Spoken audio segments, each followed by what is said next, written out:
इस वक्त बहराइच में मौजूद हैं, उनसे हालात का एक बार जायजा ले लेते हैं। प्रीति, अभी क्या हालात हैं वहां पर?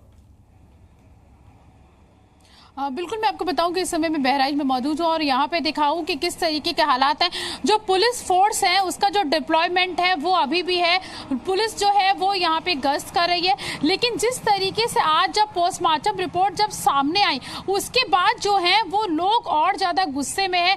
लोगों की नाराजगी है। नाराजगी इस बात को लेकर भी है क्योंकि पोस्टमार्टम रिपोर्ट में जिस तरीके से परिवार के लोग आरोप लगा रहे थे, गाँव के लोग आरोप लगा रहे थे, वो सभी बातें जो है वो सही साबित हो गई हैं। क्योंकि उन्होंने पहले ही कहा था कि उनको जब रामगोपाल मिश्रा की जब बॉडी को जब वो नीचे लेकर आए थे तो उनकी जो पैरों के जो नाखून थे वो उखड़े हुए थे, गले पर निशान थे और शरीर का ऐसा कोई पार्ट नहीं था जिसपे कि चोट के निशान नहीं हो।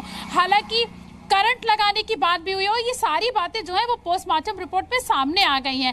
तो उसको देखते हुए हालांकि पुलिस ने जो है वो अपनी जो डिप्लॉयमेंट है उसको बढ़ा दिया है और आप यहाँ पे देख पा रहे होंगे कि किस तरीके से लगातार जो है पुलिस के जो आला अधिकारी हैं वो लगातार गश्त कर रहे हैं। लगातार आला अधिकारी जो है वो यहाँ पे लोगों से मिल रहे हैं, बातें कर रहे हैं और अभी भी जो है वो पुलिस फोर्स जो है वो यहाँ पर तैनात करके रखी गई है। हालांकि अभी कुछ देर पहले ही हम रामगोपाल मिश्रा के घर गए थे तो वहां पे हमने जब लोगों से बातें की तो वो यही कह रहे हैं कि जिस तरीके से हमारे यहाँ उसको मारा गया, रामगोपाल मिश्रा को जिस तरीके से मारा गया उसी वही सजा वैसी ही सजा मिलनी चाहिए। बिल्कुल जाहिर सी बात है, उनकी भावनाओं को समझा जा सकता है। आपने जो जानकारी दी प्रीति उसके लिए आपका बहुत बहुत शुक्रिया करना चाहूंगा। अपडेट के लिए जरूरत हुआ तो आपसे दोबारा संपर्क करेंगे। फिलहाल बहुत बहुत धन्यवाद आपका इस तमाम जानकारी के लिए और बहराइच के हालात का हम तक जायजा पहुंचाने के लिए।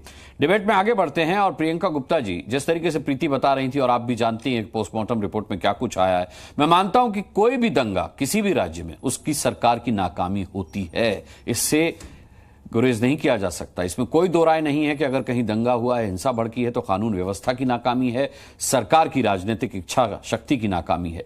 लेकिन जिन लोगों ने इस जघन्य हत्या को अंजाम दिया है, क्या उनके बारे में कुछ नहीं कहा जाना चाहिए? वो इसी देश के नागरिक हैं।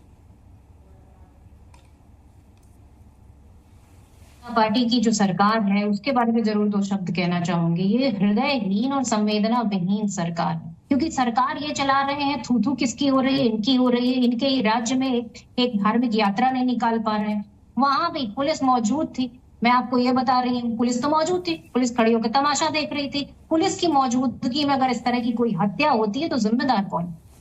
उत्तर प्रदेश सरकार जिम्मेदार है, उत्तर प्रदेश की पुलिस जिम्मेदार है और जिम्मेदार है वो लोग जो यहाँ बैठकर सिर्फ और सिर्फ भड़काने की बातें करें।